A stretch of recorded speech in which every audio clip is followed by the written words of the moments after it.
Hi everyone, this is Dave and welcome to a new Q&A video. These are the videos where I answer your tech related questions and some other random questions thrown in for good measure too. Now, if you're new to the Geekanoids channel, please do hit that like button if you enjoy the video, and also subscribe to the Geekanoids channel. I publish a new tech related video pretty much every single day. Now, a couple of weeks back, I put a video up asking for you to leave your questions in the comments section. I've had so many questions, I really do appreciate it. If I do happen to miss your question or don't answer it in this video, I apologise. Please do feel free to ask it again in the future. So the first question comes from Sam, and Sam asks, "Hi Dave, what do you think of Apple Pay? And I know it's not tech related, but have you ever been to Ireland?"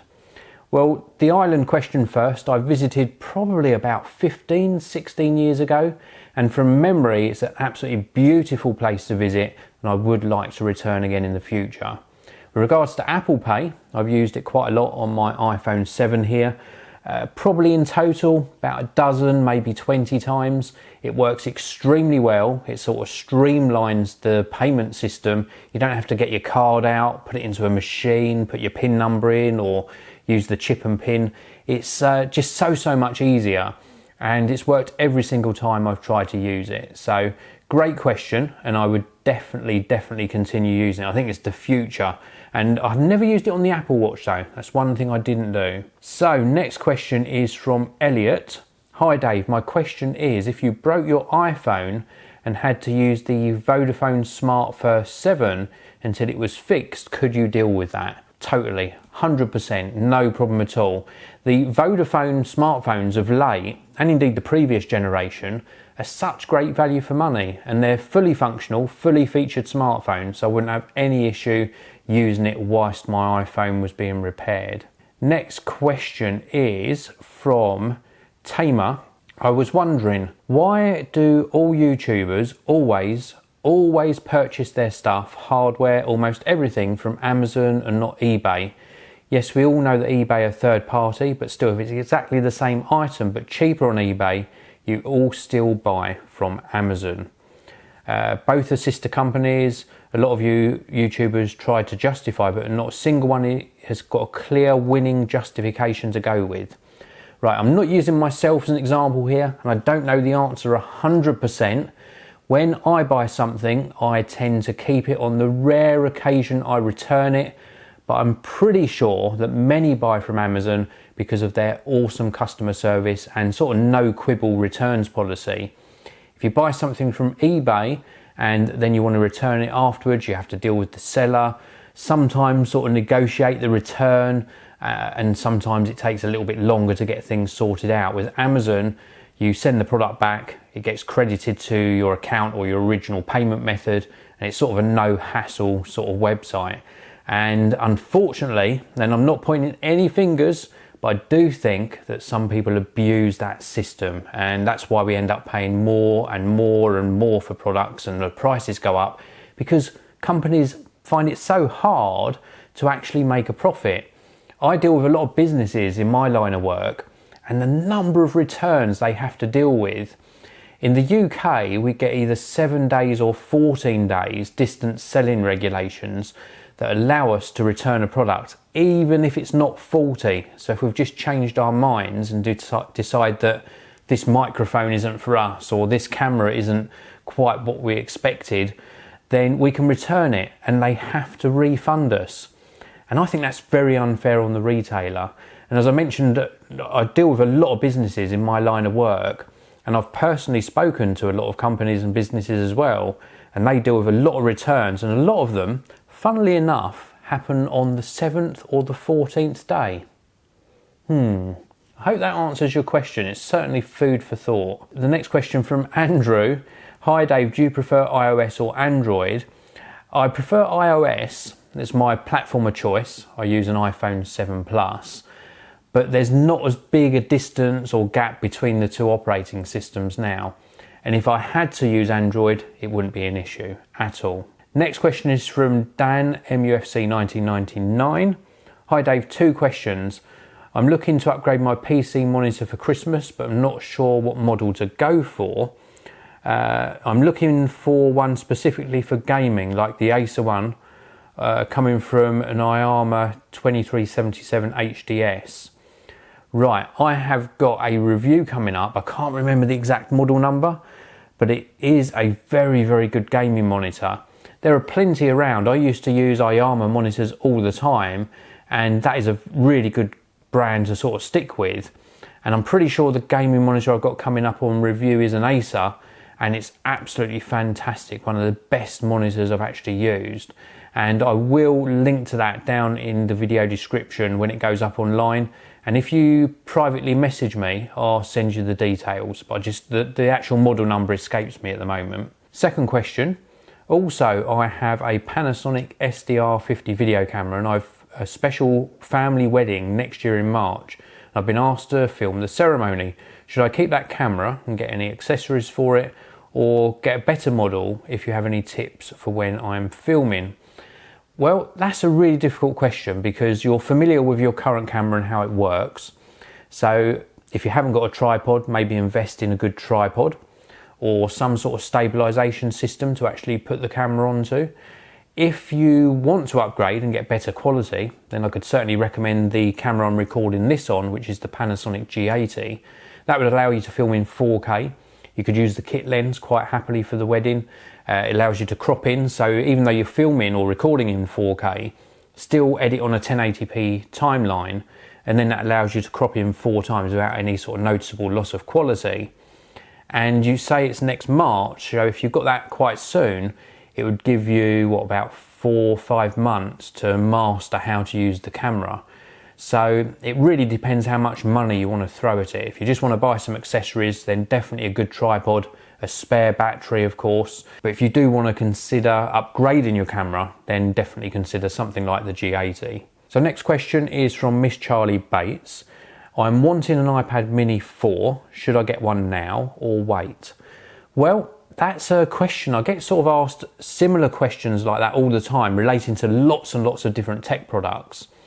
And this is just my personal opinion, but you've got the sort of words buy it now or wait. And if you've ever got that word wait in your buying decision, then question whether you actually need the product. Because I always recommend that you buy something when you need it, not necessarily when you want it. There are sort of some occasions when I would change that decision. So if a new product came out and it piqued your interest, then sometimes that can sort of provoke a sort of impulse purchase, which is absolutely fine. It's fine to treat yourself now and again, but I tend to stick to the rule that I will buy something when I need it and I won't wait for a new version to come out. So I hope that helps you. But the iPad, going back slightly to your original question, the iPad mini 4, fantastic little tablet. You will really love it. Next question is from Angelica. Do you think Apple will launch the new MacBook Pro this year? Well, I'm recording this after the invitations have gone out. There's a new Apple event scheduled for this Thursday. So by the time you're watching this, it should have just happened. And it is pretty much concrete evidence that they are going to be releasing new MacBook Pros. My prediction, with the help of the rumours, is it will include this extra sort of OLED screen, which will form part of a new sort of function area. Hopefully it'll be touch sensitive. Hopefully it will change sort of when you're changing applications. So Photoshop, you might have some Photoshop shortcuts along that little OLED screen. It's very, very exciting, and I'm going to be really watching with great interest. I don't personally need to replace my MacBook Pro. I've got a 15-inch current version with a Retina display, and it works wonderfully. But if these look as good as they're sounding in the rumours, wow, am I going to be tempted? Well, this isn't a question, this is more of a request from Darren.